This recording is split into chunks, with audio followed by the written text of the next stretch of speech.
Hello everyone, dear students, welcome back to our channel and to the app as well. Today we are doing the fourth lecture of your practical chemistry. I hope the earlier three were useful.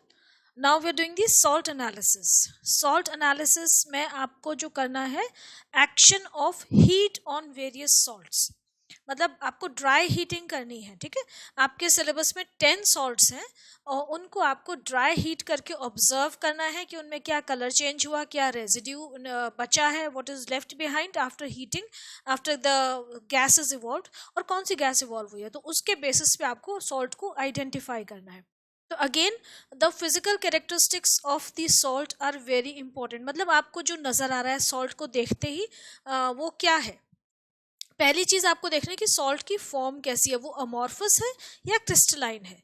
अब amorphous का मतलब हो गया कि वो powder form में होगा, जैसे कि आपका आटा होता है ना, आटा जो व्हीट फ्लावर है जिससे रोटी बनती है आपके घर में, that is amorphous form.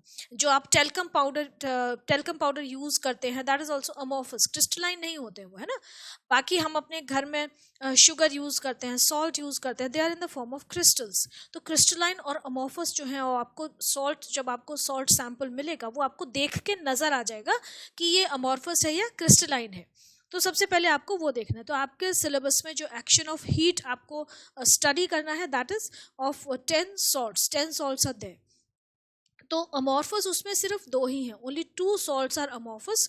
First is copper carbonate, जो कि आपका लाइट ग्रीन कलर का सॉल्ट होता है। अच्छा, यहाँ पे ना कुछ सॉल्ट्स आपके कलर्ड है, तो आपको देखते ही नजर आ जाएगा कि ये पर्टिकुलर सॉल्ट जो है वो हमारा ये वाला है, इस वाले कैटायन को बिलोंग करता है। तो copper carbonate is the only green salt in your syllabus, light green colour का है। कॉपर के जो 3 सॉल्ट्स हैं आपके सिलेबस में, तीनों कलर्ड हैं, और इसमें से ये बिल्कुल लाइट ग्रीन कलर का सॉल्ट है, कॉपर कार्बोनेट, और अमॉर्फस है। आपको ये नजर आ जाएगा। वैसे फेरस के जो सॉल्ट्स होते हैं वो भी, फेरस आयन के जो सॉल्ट्स हैं वो भी लाइट ग्रीन होते हैं, लेकिन वो आपके 9th क्लास के सिलेबस में नहीं, वो क्लास 10 में आप स्टडी करेंगे। तो यहाँ पे सिर्फ एक ही लाइट ग्रीन कलर का सॉल्ट है, that is copper carbonate, and it is amorphous. Okay. Next is amorphous zinc carbonate. Zinc carbonate जो है इट इज वाइट, ये वाइट कलर का सॉल्ट है। तो ये दो ही अमॉर्फस सॉल्ट्स हैं आपके। अगर आपको अमॉर्फस जो सॉल्ट सैंपल मिलेगा एनालिसिस के लिए अमॉर्फस फॉर्म में है, तो आपको कलर देख के समझ में आ जाएगा। लाइट ग्रीन है तो कॉपर कार्बोनेट है, और वाइट है तो जिंक कार्बोनेट है। उसके बाद आप कार्बोनेट आयन का टेस्ट कर लीजिए, मतलब CO2 गैस इवॉल्व होगी, उसका टेस्ट कर लीजिए confirmatory, and you are done. तो अगर अमॉर्फस मिल रहे हैं तो आप बहुत बहुत बहुत आसानी से पहचान सकते हो, ठीक है। अगर क्रिस्टलाइन है तो अब क्रिस्टलाइन आपके 8 सॉल्ट्स हैं, देयर आर 8 क्रिस्टलाइन सॉल्ट्स, उनको हम देखते हैं। अच्छा, इसमें भी कुछ हाइड्रेटेड हैं, कुछ कलर्ड हैं। पहले हम कलर्ड वाले देख लेते हैं। देखो जो कॉपर के सॉल्ट्स हैं वो सारे कलर्ड हैं। मैंने आपको बोला था ये है copper sulphate pentahydrate. It has got very nice bright blue colour. ये बड़ा आसानी से आपको देखते ही नजर आ जाता है।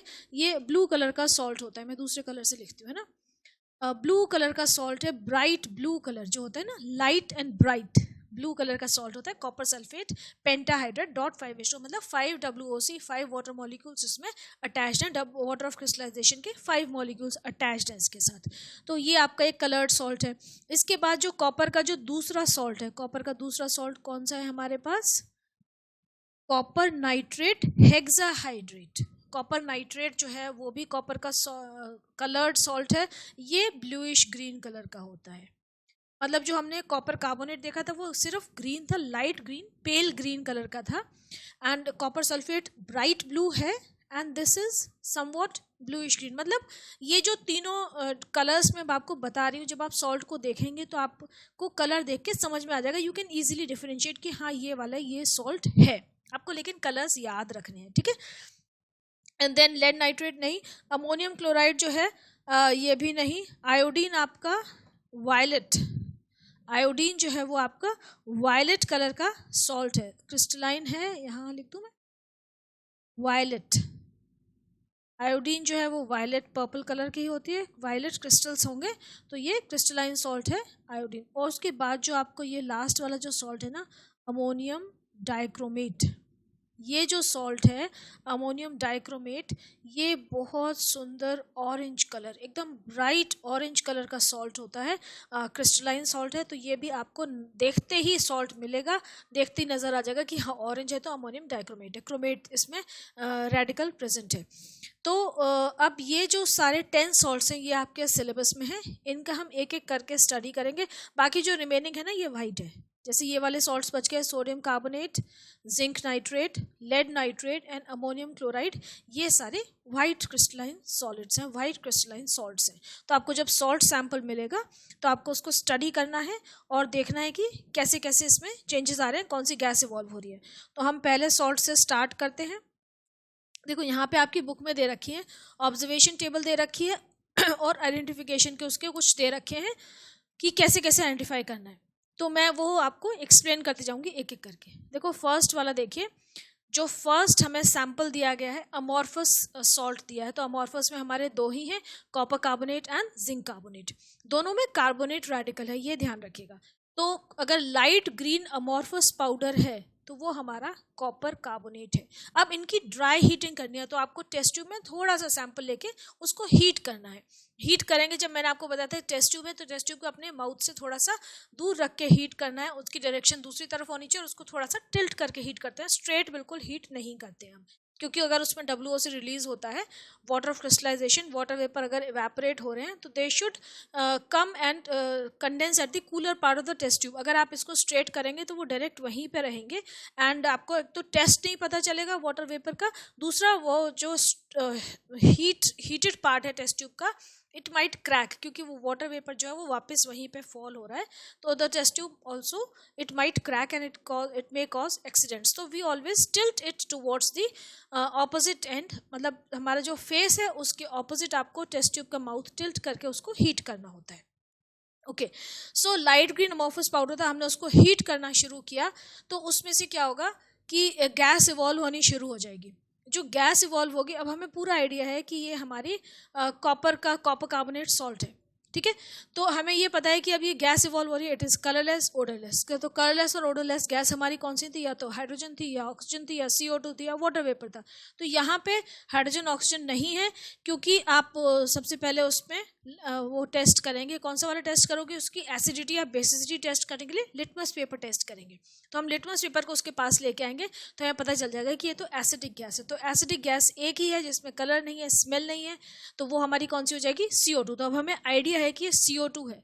तो आप उसके साथ एक और ज़्यादा आपको कन्फर्मेटरी टेस्ट करना है, तो एक स्प्लिंटर ले आइए, वो बुझ जाएगा, इट विल बी एक्सटिंग्विश्ड, है ना, gives off a colorless odorless gas and extinguishes a burning wooden splinter, क्योंकि CO2 जो है वो बिल्कुल भी आपकी जो कंबशन है उसको सपोर्ट नहीं करती है। अब ये हमें पता चल गया कि CO2 है, हमने लाइम वाटर का भी टेस्ट कर लिया, लाइम वाटर भी मिल्की हो गया, लेकिन आपको याद होगा कि एक और गैस है जो कि लाइम वाटर को मिल्की करती है, हालांकि उस गैस में स्मेल भी है और कलर भी है, लेकिन कलर नहीं होता है, हल्का सा टिंट होती है बस। तो यहाँ पे हम ये बात करें उस दूसरी गैस की बात करें, तो अब वो दूसरी गैस और इसमें वो दूसरी गैस कौन सी है, SO2। तो SO2 और CO2 में हम कैसे डिफ्रेंशिएट करेंगे कि जो हमारी CO2 है वो पोटेशियम डाइक्रोमेट पेपर पे कोई इफेक्ट नहीं डालती है, एसिडिफाइड पोटेशियम डाइक्रोमेट पेपर और पोटेशियम परमैंगनेट पेपर पे कोई उसका असर नहीं होता है। तो इसका मतलब ये हमारी गैस कंफर्म CO2 है, जबकि SO2 क्या करती है, पोटेशियम परमैंगनेट का जो पेपर होता है वो पिंक होता है, उसको डीकलराइज कर देती है SO2। CO2 has no effect on that. जो potassium dichromate, acidified potassium dichromate का पेपर होता है that is orangish yellow in colour, SO2 उसको ग्रीन कलर में चेंज कर देती है, CO2 has no effect on that. तो हमें कंफर्म है कि ये हमारी CO2 ही है। तो यहाँ पे आपने इसका रिएक्शन लिख दिया कि कॉपर कार्बन, अच्छा रेजिड्यू जो बचा गैस इवॉल्व होने के बाद हमने उस सब्सटेंस को हीट करते रहे, तो रेजिड्यू बचा वो ब्लैकिश है। तो ब्लैकिश रेजिड्यू इन सारे सॉल्ट्स में आपके सिलेबस में एक ही सब्सटेंस का बचता है, that is copper oxide, CuO का जो रेजिड्यू है, मतलब CuO जो बचता है that is black in colour. तो CuO का रेजिड्यू रह जाएगा that is black in colour, तो वो कॉपर ऑक्साइड है। तो हमने यहाँ पे बता दिया कि हमारा सॉल्ट क्या है, हमारा सॉल्ट है कॉपर कार्बोनेट, रेजिड्यू है कॉपर ऑक्साइड, और जो गैस इवॉल्व हुई है वो है हमारी CO2। उसको हमने टेस्ट कर लिया, कंफर्म कर लिया। तो इतना काम आपको हर सॉल्ट के एनालिसिस में करना है, ठीक है, नेक्स्ट सॉल्ट पे मूव करते हैं। नेक्स्ट सॉल्ट हमारा क्या है? अब ये भी लाइट अमोर्फस सॉलिड है, वाइट सॉलिड है। अभी हमारा अमोर्फस था लेकिन वो लाइट ग्रीन था, अभी ये वाइट है। अब हमने इसको हीट करना शुरू किया। जब हमने इसको हीट किया तो it gives of a colourless odourless gas. इसने भी एक कलरलेस ओडरलेस गैस रिलीज की, जिसको कि हमने टेस्ट किया तो वो एसिडिक थी। लाइम वाटर को उसने मिल्की कर दिया, एक्सेस में उसको पास किया लाइम वाटर के थ्रू, तो मिल्कीनेस डिसअपियर हो गई, सोल्यूशन ट्रांसपेरेंट हो गया। फिर हम वही पोटेशियम डाइक्रोमेट और पोटेशियम परमैंगनेट में डिप करके फिल्टर पेपर लेके आए उसके पास, तो उनमें कोई भी चेंज नहीं हुआ। That means the gas is 100% CO2। हमारी गैस जो है वो 100% कार्बन डाइऑक्साइड गैस ही है। अब हमें ये पता है कि दो ही हमारे सॉल्ट थे, ये याद रखना है आपको। अब इसमें जो था, जब हमने हीट किया था इसको, तो जो हमारा रेजिड्यू बचा वो येलोइश हो गया। ठीक है, हीटिंग पे मतलब अभी वार्म है आपका जो सब्सटेंस है, इट इज क्वाइट हॉट, तो रेजिड्यू जो है वो येलो कलर का हो गया। तो जिंक के जो सॉल्ट्स होते हैं, जिंक जो कैटायन है, ये ध्यान रखिएगा, जिंक कैटायन जो है, जब इसके सॉल्ट्स को हम हीट करते हैं तो वो जब हॉट होते हैं तो येलो होते हैं, हॉट होने पे दे रिमेन येलो, एंड जब वो ठंडे हो जाते हैं, जब वो कूल होते हैं तो दे टर्न टू वाइट, दोबारा से वो वाइट कलर के हो जाते हैं। तो ये जिंक आयन ये टेस्ट देता है। एक और आयन है जो कि येलो कलर शो करता है, वो कौन सा आयन होता है? लेड आयन होता है। लेड के जो सॉल्ट्स होते हैं, लेकिन उसमें क्या होता है, जब वो हॉट होता है ना तो वो रेडिश ब्राउन होता है। इसमें बच्चे कंफ्यूज हो जाते हैं, स्टूडेंट्स कंफ्यूज हो जाते हैं। जब लेड का जो सॉल्ट, जब हमने सॉल्ट एनालिसिस कर लिया, जब वो हॉट होता है तो रेडिश ब्राउन होता है उसका रेजिड्यू। मतलब यहाँ पे हम बात कर रहे हैं रेजिड्यू का मतलब जिंक ऑक्साइड, जिंक कैटायन की वजह से कलर है। यहाँ पे रेजिड्यू की बात कर रहे हैं हम लेड ऑक्साइड, और यहाँ पे इसका कलर लेड आयन की वजह से, इसीलिए मैंने ये आयन यहाँ पे मेंशन किया। ठीक है, जब ये कूल हो जाता है, ठंडा हो जाता है, तो ये येलो हो जाता है। और ये इतना ज़्यादा स्ट्रॉन्ग येलो होता है कि ये जो टेस्ट ट्यूब है उसको जो कांच है, उसका जो ग्लास है, उसके साथ भी फ्यूज़ कर जाता है। तो आप टेस्ट वो रेजिड्यू फेंक दो, जब टेस्ट ट्यूब ठंडी हो जाए उसको वॉश कर लीजिए, still that test tube remains yellow, क्योंकि ये जो लेड ऑक्साइड है ये उस टेस्ट ट्यूब को भी स्टेन कर देता है, येलो कलर वहाँ छोड़ता है। तो anyways that was about lead. हम यहाँ पे जिंक की बात कर रहे हैं।